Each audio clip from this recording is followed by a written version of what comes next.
Hello, this is Dan from Pale Wizard Records and this is Tim. I just thought I'd do a really quick video. Some of you may know that we do these series of releases called 50 Years Later, where we take a classic album. In this case, we did one for Alice Cooper's Killer. We got a load of cool bands to re-record the whole album faithfully, some a little bit different than the original, but re-recorded vinyl, CD, digital. What would you say the purpose of this is? It's kind of not to copy the original album, is it? The purpose of this is to reimagine the original album with a modern spin. And to celebrate it. So to make the best of a classic album that people love with some bands they may not have heard of in many respects. Yeah. Yeah. So obviously you're discovering new bands. You kind of not tip of the hat. Loving respect to the original. It's absolutely not just a copy of the original album. I mean, very few of the songs that we have on these cover albums sound exactly like the original, do they?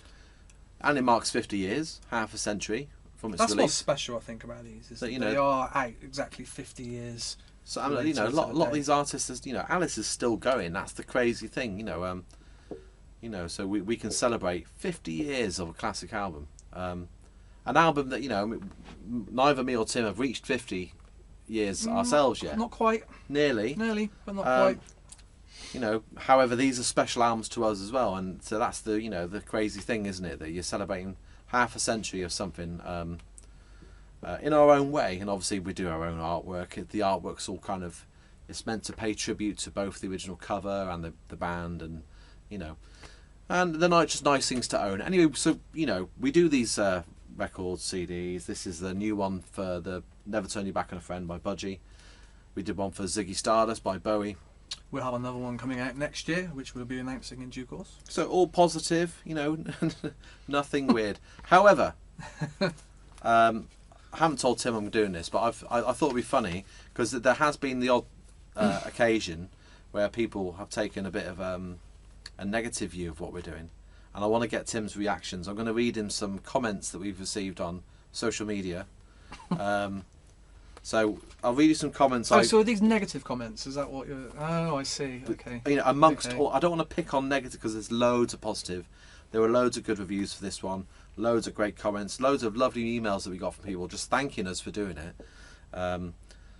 People who are also involved, in the Alice camp or the original members, that kind of thing. People who run fan sites and who write books on him and stuff like that. I'll just read you a couple and just get your response, your immediate response. Okay. So on this one, Andrew Wakeman says, or you could just buy the original. It helps the original band members who wrote and played this great LP. You could also buy the original, but this isn't the original, is it? That's the whole point. You can buy the original, and in fact most people would probably already own the original. And they keep rebuying it whenever in fact it's just been remastered. It has, and it's a very expensive new version of it, isn't it? It's much more expensive than this. So you can keep buying the same thing over and over again, Andrew, if you like. Or you could turn around and you could buy the 50 years later version of Killer with a whole load of bands that you may not have heard of, and it's actually really good. It's not different. The thing is, it's not either or, is it?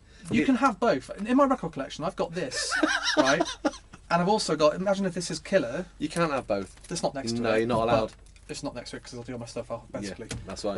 But that's under various. You could put them like that. No, this is actually under. I file these under number, so they're under 50 years later as a series. So they go. My numbers go before my A's. Yes, yeah. So it's right at the front of my record collection, pretty much, with 10cc. Yeah. Yeah. 3 doors down. Well, actually, no, I don't have any of that. It's 50 years later. 911. But it is possible because I do myself have both albums. I do have Killer and I do have the 50 years later. And Andrew could have them as well. I just don't understand why someone would think of,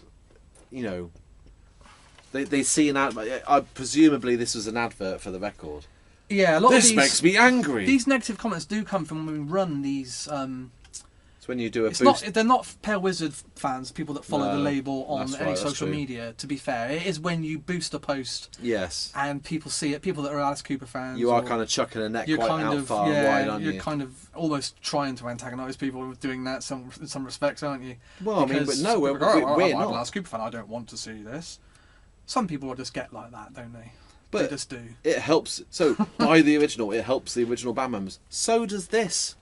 I don't think Alice Cooper needs our help. To be fair, I think his record sales now. Well, no, but maybe the original band members do. Maybe they do. Yeah, right? Maybe they but do.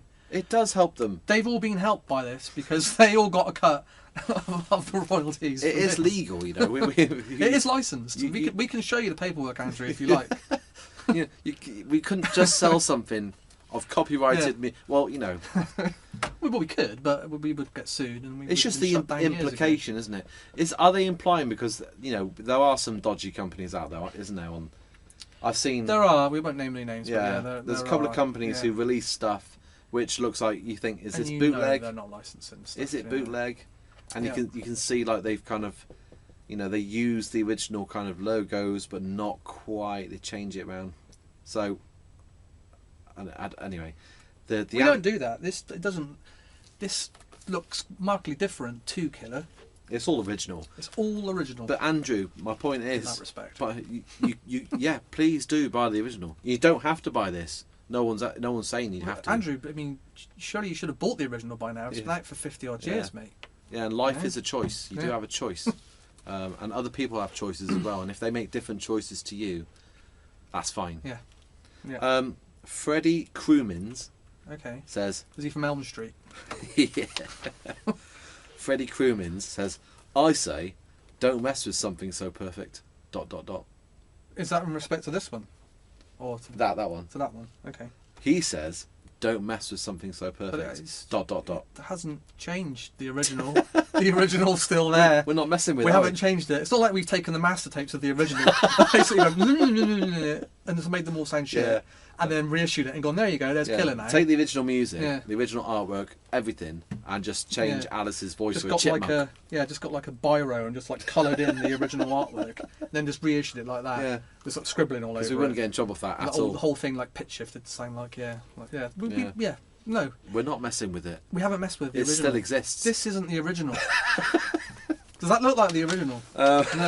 Are any of these bands on the original? No, they weren't. They're all doing the songs that are on the original, but they're doing them in a different style. I can guarantee you that.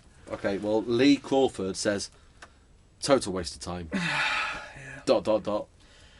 Sometimes, I do think when you read comments like that, you're probably right. Why do people write and record music anyway? I just say... Maybe it is a waste of time. Imagine maybe he's thinking that me and you'll read that and go, oh, he's right. Yeah, let's just give up. Let's give up then. Cancel the whole thing. Yeah. I mean, let's call it off. This technically hasn't come out yet, this one. That's just bin them all. Oh, yeah, sod it. Waste of time. I'm done with it. Waste of time. Sorry if you've ordered this one. It's not coming. All the bands who've contributed. Yeah. All the bands that contributed. You've wasted your time. Well, Lee Crawford, does he have his own record label with any stuff on it? Did you look that up? I didn't look that up. No, you should have done. See, he could have been doing something really big and important with his life. But thanks for the contribution, Lee. Roger Chapman, this one makes me laugh. Roger Chapman, sorry, I don't understand. British pounds. British pounds. I'm not going to give you my credit card number and ask you to take whatever you want. If you want to sell it to Americans, then give us the American price. Was this on a Facebook advert? I think I remember that comment, actually.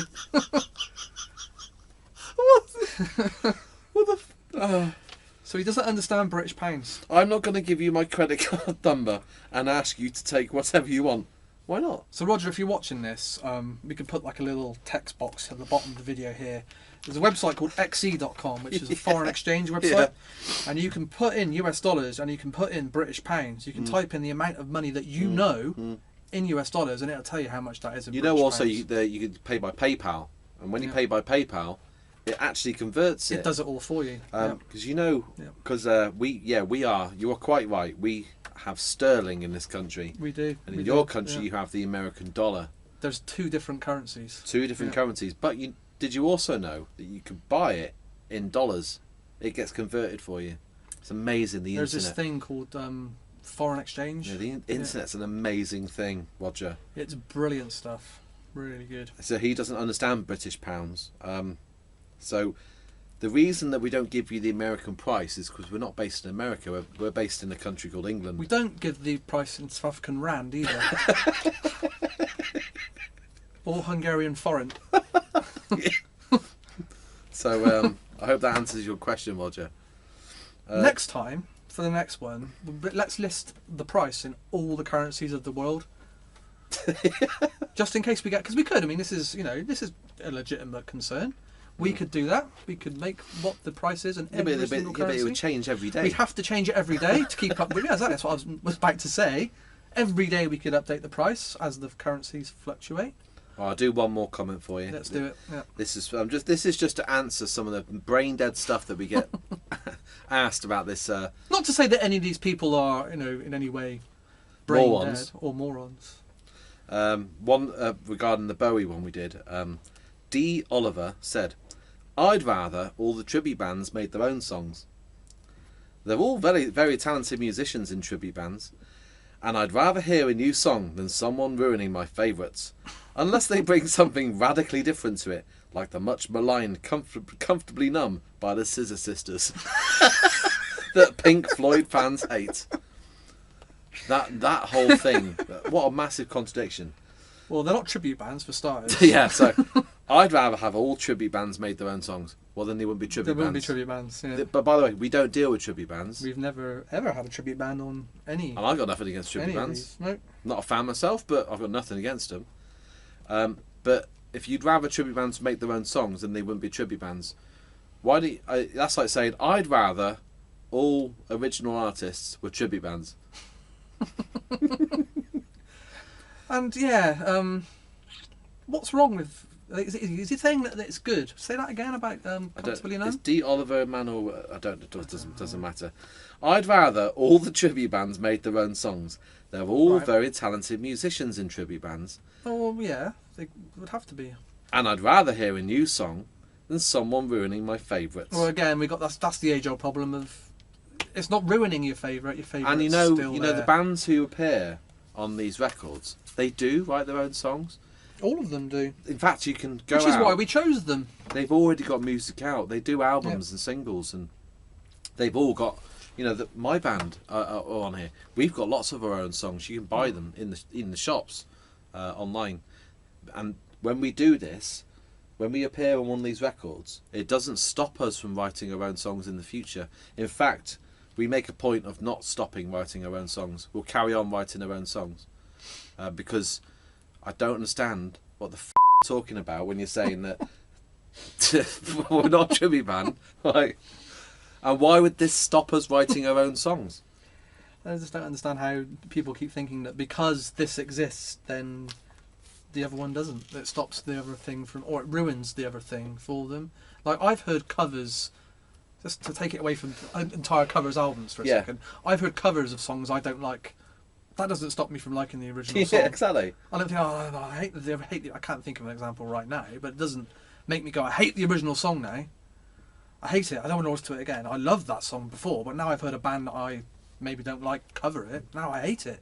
It doesn't work like that, does it? You like the original song still. My favourite song of all time, right, is Hold Me Now by the Scissor Sisters. By the Thompson Twins. Yeah. Let's just say that U2 came along, because I hate U2, and they covered Hold Me Now by the Thompson Twins. Yeah. It's not going to happen, but let's just say it happens. Could do. It could happen, right? Would I then, suddenly, because I hate U2, I know it's going to be a shit version, would I say, oh, I hate that song now? I wouldn't, would I? No. So D. That's not right. And also, that Scissor Sisters song is good. Is it much maligned? I've never heard it. What, Comfortably Numb by the Scissor Sisters? No. Well, they did a cover of Pink Floyd's Comfortably Numb. They did a cover of a Pink Floyd song on the first Scissor I Sisters haven't album. heard Is it Comfortably Numb? But that's what D That's said. what he says? Then it must be true. It could be she. Sorry. Or she. It must be true. Have you heard it? Whatever. Well, I've heard the first Scissor Sisters album. It's really good. Have you heard the cover? I've heard a Pink Floyd cover on it. Okay. Was it good? It's great. Yeah. It's been 10 years, 15 years, whatever since I heard it. I remember it being good. I've heard plenty of covers. I liked Gary Jules' version of Mad World. Oh, I don't like that. But it didn't ruin Tears No. for Fears for me. I love the Tears for Fears version of Mad World. I thought that film was crap as well. Donnie Darko. That's crap. Yeah, Oh. it was kind of. I was like David Lynch for like teenagers. yeah. It made 14-year-olds feel like they're really clever for like 5 minutes. Yeah, I don't understand this. This is great. Watch it again. Get the song to number 1, eh? Yeah, I didn't write a letter to Gary Jules when that film came out and that song came out saying, "What have you done?" It's just this weird thing that people have where they think that two things can't, or more than two things, can't coexist in the same space. Just because they are similar or they are the same song. That's one of my favourite albums. You shouldn't be allowed to do that. Yeah. Yeah. Because I said it and because I feel it, that's how it should be. It is a strange... that's a very world, selfish attitude, though, isn't it? Because it's very insular and very entitled. It's a really entitled yeah. way to live your life, that. It is. But some people... I mean, it's a very kind of gatekeeping, music-y kind of music nerd thing to say anyway. Yeah, but I've heard other comments saying, why the hell would anybody buy this? And I think, people are buying it. And we wouldn't have done does it matter? 3 of them if people weren't buying it. Well, we'd be broke, wouldn't we? Or we'd be mental. Yeah. And the fact that we did the first one and the response across the board for the Killer one was brilliant, and it's better than either of us hoped for.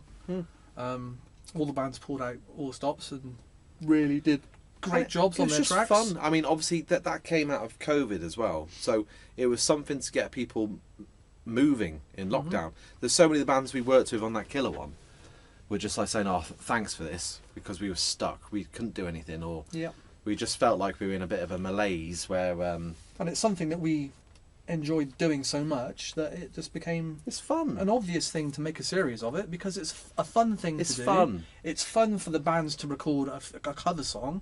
I love hearing from people who buy our stuff, who send us nice messages, just saying, "Oh, I remember buying the original when I was 13. I saved up all my pocket money. This brought back so many memories." All this kind of stuff.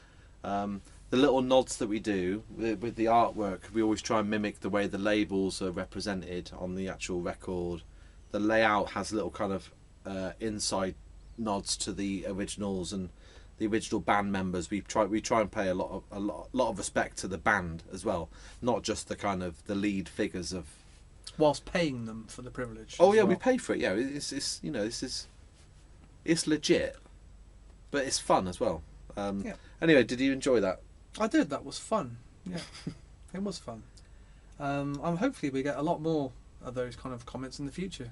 I definitely want to do more videos like this. I love it. In fact, if you are watching this video and if you could leave a really shitty comment, scathing, in the YouTube comments, just saying how awful an idea what it is we're doing, and how you're never going to buy it, and how you wish death on us and things like that, that would just be brilliant, and we'll probably read them out on I live for that. On a future video as well. That'd be great.